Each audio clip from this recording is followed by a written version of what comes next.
Olá a todos, esta é a Agência de Investigação de Mistérios. O acontecimento compartilhado hoje nos traz muitas suspeitas. Ocorreu em Houston. Tarde de 18 de julho de 2003, Tiffany, com 18 anos de idade, e seu namorado, Marcus, 19 anos de idade, a amiga de Tiffany, Rachel, e o primo de Marcus, Adalbert, de 21 anos. 4 jovens foram mortos a tiros em uma mansão nos arredores de Clear Lake, em Houston. A cena foi trágica. O chão, as paredes e o teto estavam cobertos de sangue. Cada vítima foi baleada várias vezes. Tiffany e Adalbert caíram no sofá. Marcus estava no canto atrás do sofá e o corpo de Rachel estava mais distante deles, no corredor, não muito longe da porta. A morte de Rachel foi a mais trágica. Ela estava deitada e foi atingida por vários golpes fortes que fraturaram seu corpo. Ela foi atingida por pelo menos 12 balas, uma das quais atingiu o quadril esquerdo, indicando que ela havia tentado escapar, mas não teve sucesso. Ao lado do corpo de Rachel estava um celular manchado de sangue. Os números 9 e 1 já haviam sido discados, mas antes que ela pudesse discar o último dígito, Rachel parou de respirar. As duas vítimas, Rachel e Tiffany, foram baleadas na virilha, perto de suas partes íntimas. Os sinais claros de grande violência significavam que o assassino provavelmente sentia um forte ódio pelas vítimas. A polícia encontrou mais de 40 cartuchos no local. Eram de uma pistola semiautomática 9mm e um revólver calibre 38. Isso indicava que havia pelo menos 2 assassinos atirando ao mesmo tempo. Não havia nenhum sinal de arrombamento, a julgar pela localização do cadáver. Rachel era quem provavelmente abrira a porta. O assassino, pelo visto, conhecia Rachel ou alguém na casa. Rachel e Tiffany eram bem relacionadas. As duas eram colegas de classe, tinham acabado de se formar no ensino médio em maio, estavam entre as mais bonitas da universidade e eram muito populares. O namorado de Tiffany, Marcus, e o primo de Marcus, Adalbert, eram bem conhecidos no apartamento de Tiffany, onde ocorreu o crime. Vendiam drogas para os alunos do colégio em que Tiffany e Rachel cursaram o ensino médio. Eles providenciaram para que Rachel e Tiffany trabalhassem em um clube de striptease local. Rachel e Tiffany não tinham inimigos. Por outro lado, Marcus e Adalbert fizeram muitos inimigos, devido ao tráfico de drogas. Então a polícia confirmou que o assassinato deveria estar relacionado ao tráfico de drogas. Durante a investigação, o pai de Rachel, George, desempenhou um papel importante. Junto com os pais de Tiffany,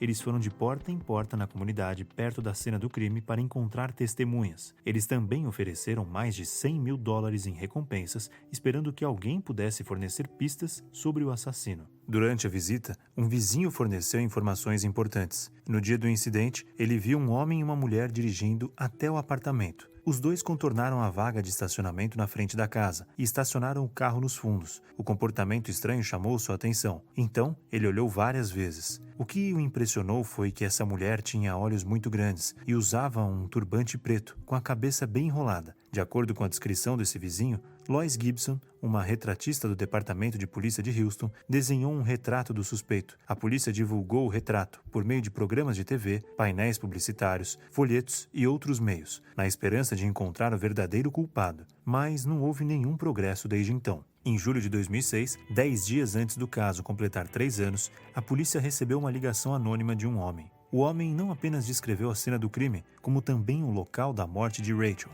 Ele também revelou o nome dos 2 assassinos, Christine Polilla e Christopher Snyder. O denunciante alegou que ele era um colega de Christine no ponto de venda de drogas. Christine havia contado para ele sobre o assassinato. Como o denunciante revelou muitos detalhes desconhecidos sobre o caso, a polícia de Houston imediatamente começou a investigar e logo determinou que Christine Polilla realmente era a assassina, junto com Christopher Snyder. Contudo, a primeira reação da família da vítima, Tiffany e Rachel, depois que souberam da verdade, foi: como isso poderia ser possível?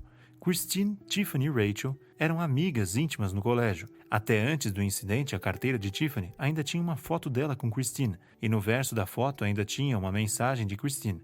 Ela escreveu: drogas, nós tivemos algumas memórias malucas. Eu te amo. A amizade dos tempos de escola são as mais sinceras. Então, qual seria o motivo para um adolescente atirar mais de uma dúzia de vezes em seus amigos?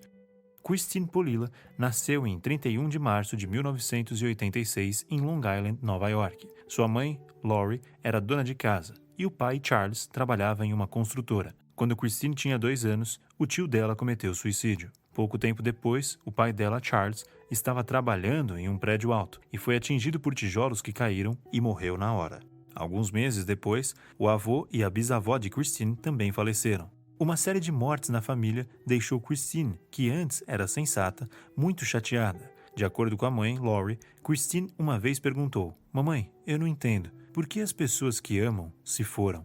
Lori tentou criar sozinha a criança, mas a dor de perder o marido fez com que ela começasse a fumar algumas coisas ruins e se tornasse viciada, logo entrando em um centro de reabilitação.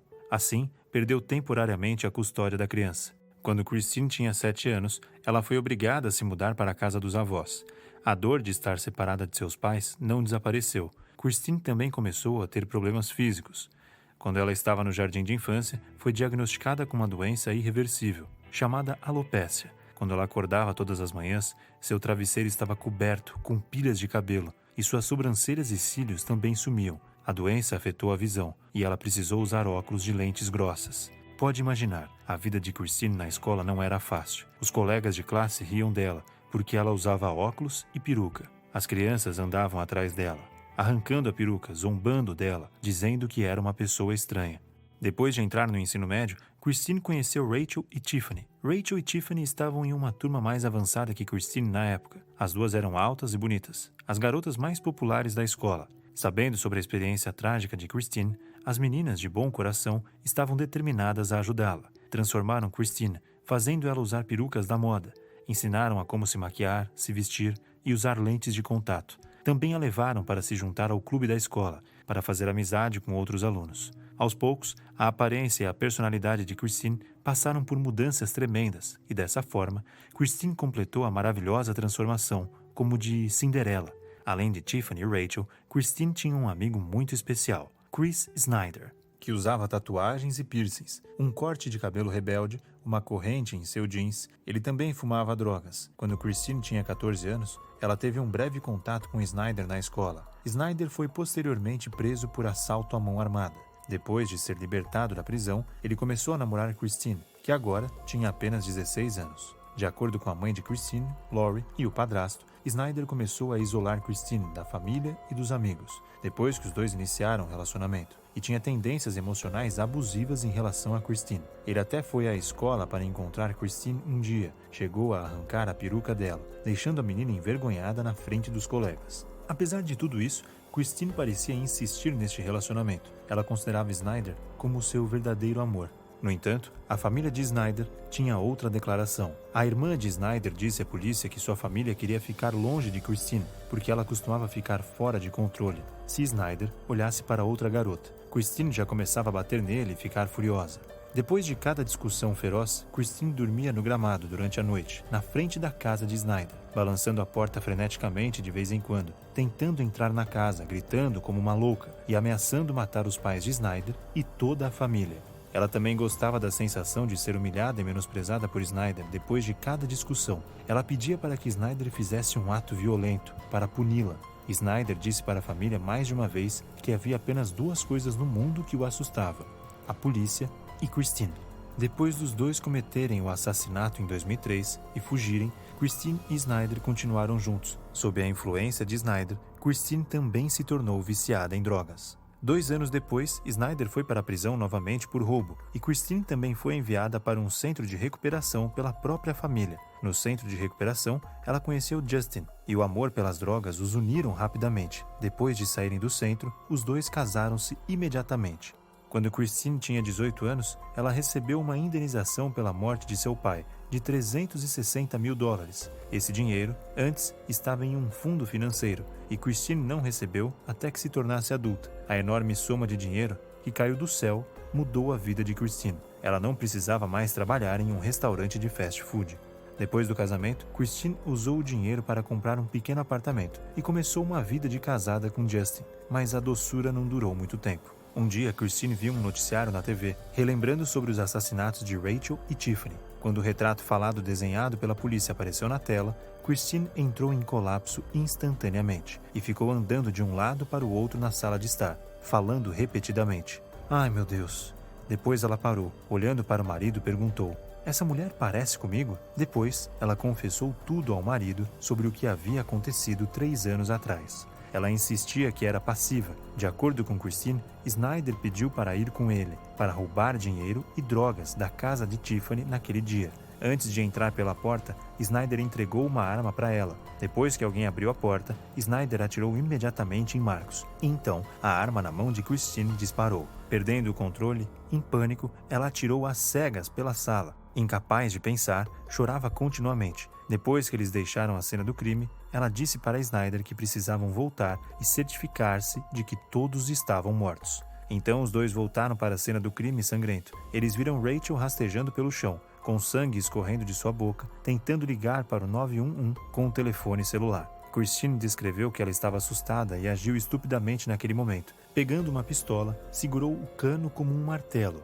e começou a bater na parte de trás da cabeça de Rachel, até que ela desse o último suspiro. Depois de fazer tudo isso, Christine voltou para a loja de cosméticos onde trabalhava para continuar trabalhando normalmente. Depois de ouvir toda a história contada pela sua esposa, Justin teve fortes emoções, raiva e rejeição. Por fim, ele aceitou o passado da esposa e decidiu escapar com Christine. Eles fugiram para San Antonio e se hospedaram em um hotel. Com o restante do dinheiro da indenização, os dois gastavam $500 por dia em drogas. Ficaram assim por 7 meses. Christine nunca saía do quarto durante os 7 meses e não permitia que os funcionários do hotel fizessem a limpeza. Justin ocasionalmente descia para comprar comida e drogas. Após receber uma ligação, a polícia rastreou a localização por meio do cartão do banco de Christine usado no caixa eletrônico. 2 dias depois, a polícia apreendeu no quarto do hotel. Ela estava usando drogas na época. O quarto parecia uma cena de crime. Havia manchas de sangue na parede, centenas de agulhas usadas jogadas no chão, manchas de sangue e vômito por toda a parte. Foi neste ambiente que Christine se escondeu por quase 8 meses. Nesse mesmo tempo, a polícia vasculhou a casa dos pais de Snyder em Kentucky e encontrou 2 pistolas usadas para matar Rachel e outras pessoas em um pequeno cofre no quarto do pai.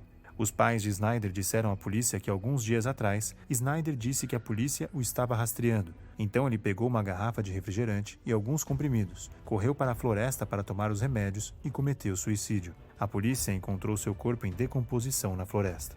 Em fase de julgamento, Christine afirmava que Snyder havia matado todos e que ela estava apenas segurando uma arma. Negava firmemente todas as acusações e empurrou a culpa para Snyder, que não mais podia se defender. Mas no final, foi condenada por homicídio de 1º grau.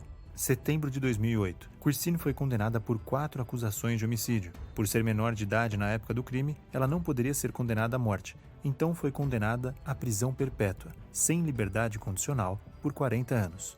Então, por que a menor de idade Christine mataria bons amigos que ajudaram ela? A inveja é o motivo reconhecido pela maioria das pessoas. Os tiros nas partes íntimas de Rachel e Tiffany eram a maior evidência. Ao analisar o caso, a psiquiatra Gail Salz disse que Christine talvez tenha pensado que a ajuda recebida por Rachel e Tiffany seria uma razão para a inveja. Por nascerem em uma família feliz e terem uma bela aparência, poderiam ser aceitas e procuradas, sem muito esforço.